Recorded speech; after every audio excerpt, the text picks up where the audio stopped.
Greater Visakha politics heat ఎక్కుతున్నాయి. Visakha mayor పీఠాన్ని దక్కించుకునేందుకు కూటమి వేగంగా పావులు కదుపుతుంది. జీవీఎంసీ మేయర్ గొలగాని హరివెంకట కుమారిపై అవిశ్వాస తీర్మానానికి ముహూర్తం దగ్గర పడుతున్న కొద్దీ కౌన్సిల్లో సమీకరణాలు శరవేగంగా మారుతున్నాయి. వైసీపీ కార్పొరేటర్లు ముగ్గురు తాజాగా జనసేనలో చేరిపోవడంతో అవిశ్వాసం నెగ్గేందుకు కావలసిన మ్యాజిక్ ఫిగర్ ను కూటమి దాటినట్టేనని అంతా అనుకున్నారు. అయితే కూటమిలో కొందరు కార్పొరేటర్లు అసంతృప్తితో ఉన్నట్లు తెలిసి ఇప్పుడు నేతలు ఆందోళన చెందుతున్నారు. కూటమి ప్రభుత్వం అధికారంలోకి వచ్చాక వైసీపీకి చెందిన కార్పొరేటర్లు 30 మంది టీడీపీ, జనసేన, బీజేపీలో చేరిపోయారు. అలాగే అప్పటి వరకు వైసీపీకి మద్దతు ఇచ్చిన ముగ్గురు ఇండిపెండెంట్ కార్పొరేటర్లు ప్రస్తుతం టీడీపీ, జనసేన వైపు చేరారు.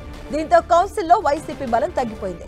ఈ నేపథ్యంలో మేయర్ పై అవిశ్వాసం ప్రకటిస్తూ కూటమి కార్పొరేటర్లు జీవీఎంసీ ఇన్ఛార్జ్ కమిషనర్ గా ఉన్న జిల్లా కలెక్టర్ కు నోటీస్ ఇవ్వగా ఈ నెల 19న ప్రత్యేక కౌన్సిల్ సమావేశాన్ని ఏర్పాటు చేస్తున్నట్లు ప్రకటించారు. జిల్లా కలెక్టర్ నుంచి ప్రకటన రాగానే వైసీపీ నేతలు తమ కార్పొరేటర్లను బెంగళూరు, శ్రీలంక క్యాంపులకు తరలించారు. అవిశ్వాసం నెగ్గాలి అంటే ఎక్స్ అఫీషియో సభ్యులతో కలుపుకొని కూటమికి 74 మంది సభ్యులు అవసరం. కానీ కూటమి వద్ద ప్రస్తుతం 72 మంది సభ్యులు మాత్రమే ఉండడంతో సంఖ్యాబలం పెంచుకోవడంపై నేతలు దృష్టి పెట్టారు.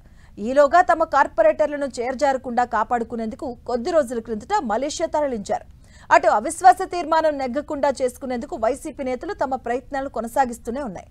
ఇక జీవీఎంసీ మేయర్ గొలగాని హరివెంకట కుమారిపై కూటమి కార్పొరేటర్లు ఇచ్చిన అవిశ్వాస తీర్మానం నోటీసుపై ఈ నెల 19న జరిగే కౌన్సిల్ ప్రత్యేక సమావేశానికి సిపిఐ, సిపిఎం కార్పొరేటర్లు హాజరు కారని రెండు పార్టీ నేతలు ప్రకటించారు.